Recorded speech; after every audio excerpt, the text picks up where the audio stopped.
वारिस भैया, वो किताब जिस पे समोसे रख के खाते हो, ऐसा मत करो। वो संविधान है, वो हमारी आत्मा है, उसमें अनुच्छेद 44 है।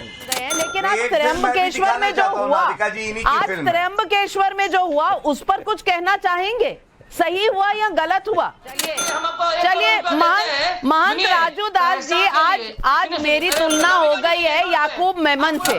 देखिए मैं तो एक चीज बताता हूँ नाविका जी, आप मेरे साथ इतने सालों से डिबेट कर रहे हैं, मैं हमेशा से हर किस्म के वायलेंस का खंडन करता था, करता हूँ, करता रहूंगा। वायलेंस तो होना नहीं चाहिए, मगर सरकार जो है, राज्य सरकार की जवाबदारी बनती है कि इस तरह की घटनाओं को रोके, मगर सरकार प्रोत्साहित कर रही है। आप देखिए महाराष्ट्र के अंदर पिछले कितने महीनों से मैं बोल रहा हूं कि कुछ नफरती चिंटू हिंदुत्व के आ गए हैं महाराष्ट्र में और फैलाते जा रहे हैं नफरत की आंधी, चवन के जैसे, राजा सिंह जैसे लोग आकर खिलाफ हैं, लेकिन हर मुद्दे पर बोलने वाले ओवैसी साहब, बैरिस्टर साहब आज चुप हैं, आवाज सुनाई नहीं दी उनकी, आज बिल्कुल चुप है। गौरव भाटिया जी, ओवैसी साहब का कोई बयान नहीं आया। चुप नहीं है, पार्टी के प्रवक्ता बोल रहे हैं, हम तो वायलेंस के खिलाफ बोल ही रहे हैं ना। जो भी है पुलिस प्रशासन है, प्रशासन का फेलियर है, प्रशासन इंक्वायरी करेगा, इन्वेस्टिगेशन करेगा और जो भी उसके अंदर है उसके खिलाफ कार्रवाई होगी।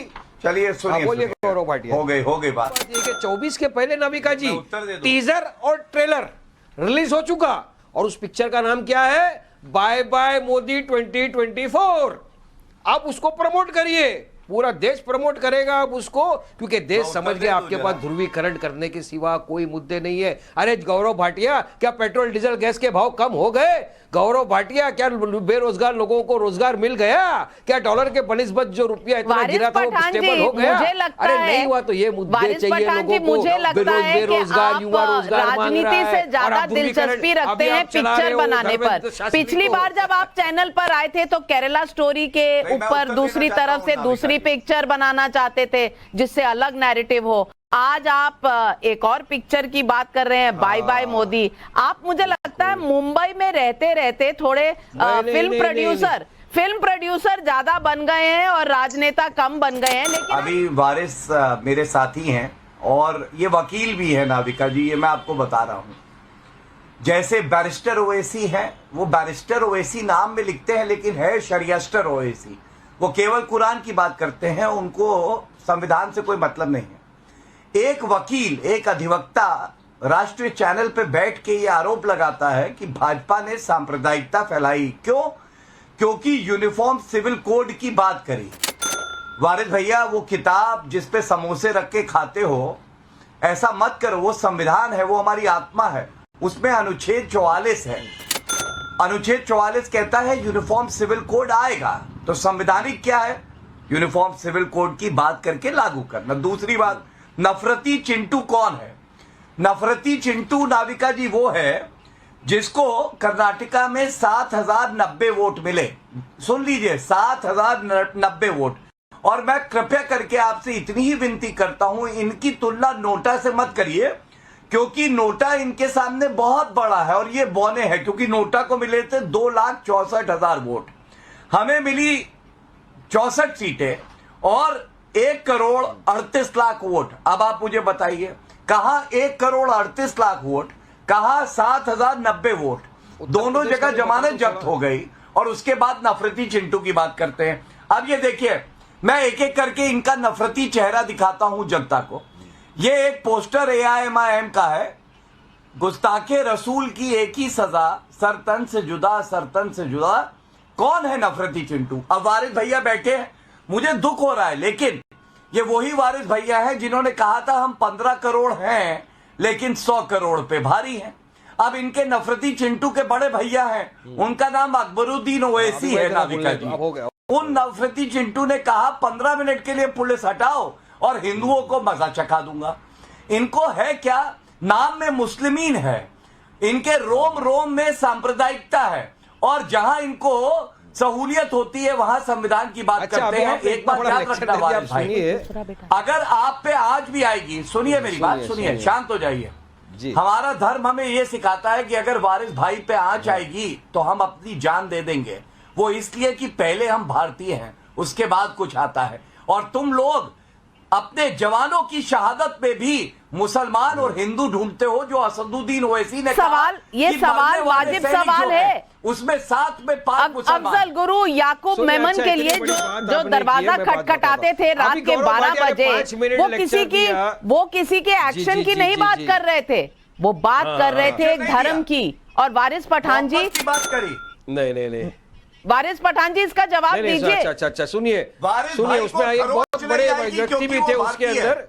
मैं जवाब दे रहा हूँ नविका जी, आपने अफजल याकूब की आपने बात की, सुनिए गौरव भाटिया, आपके और हमारे एक सीनियर और वरिष्ठ वकील थे लेट राम जेठमलानी साहब, जो भाजपा के सांसद रह चुके थे, वो उस पिटीशन का एक हिस्सा थे और 80 लोगों ने पिटीशन साइन करके दिया था उस वक्त। अब गौरव भाटिया ने इतनी सारे इल्जाम लगा दिए, मेरी स्पीच दिखा दी, सब दिखा दी। गौरव भाटिया, अगर मैं बीजेपी वालों की स्पीच दिखाऊंगा, सुनिए अभी मैं खामोशी से सुना ना, सुनिए अगर मैं स्पीच दिखाने जाऊंगा, पहले आपको उत्तर सुन लो, पहले उत्तर सुन लो, आपके सब सवाल का उत्तर दूंगा।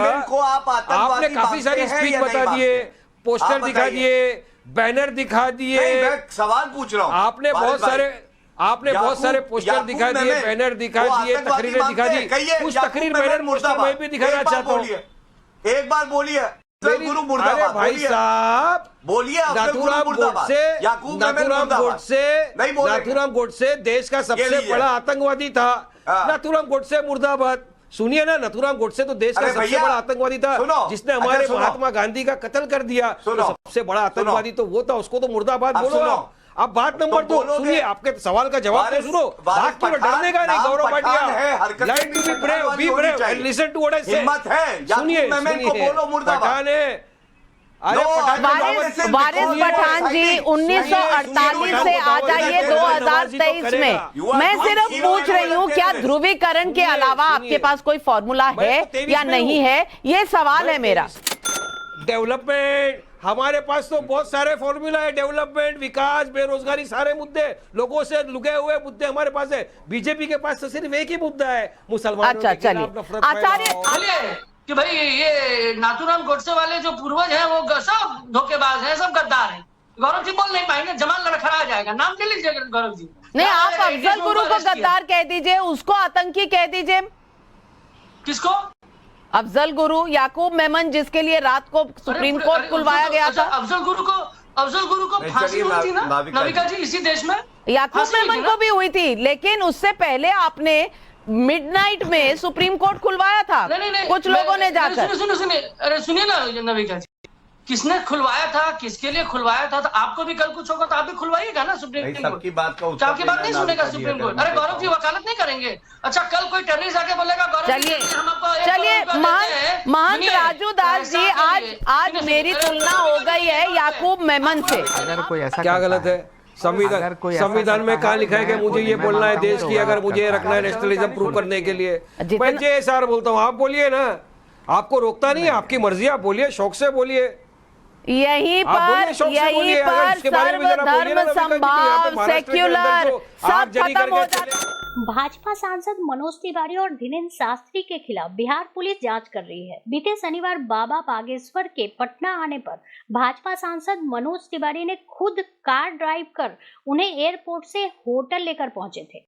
अब ट्रैफिक एसपी ने डीएसपी को जांच के आदेश दिए हैं। बिहार में बाबा बागेश्वर के दरबार की देश भर में चर्चा हो रही है। राजनीतिक घमासान के बीच राज्य समेत देश भर के हजारों की तादाद में लोग पटना के नौबतपुर में आयोजित कार्यक्रम में पहुंचे रहे थे। हालांकि इस बीच बिहार पुलिस सांसद मनोज तिवारी और आचार्य धीरेन्द्र शास्त्री के खिलाफ कानूनी कार्रवाई की तैयारी में है। दरअसल बीते शनिवार को बाबा बागेश्वर के पटना आने पर भाजपा सांसद मनोज तिवारी ने खुद कार ड्राइव कर उन्हें एयरपोर्ट से होटल पनास लेकर पहुंचे थे। मनोज तिवारी ड्राइविंग सीट पर थे तो धीरेन्द्र शास्त्री उनके बगल में बैठे नजर आए। इसका वीडियो सोशल मीडिया पे खूब वायरल हो रहा है। हालांकि इस दौरान दोनों सीट बेल्ट बांधे नजर नहीं आए। दिग्गजों के द्वारा ट्रैफिक नियमों के खुलेआम अनदेखी को लेकर सोशल मीडिया पे लोगों ने मोर्चा खोल दिया है।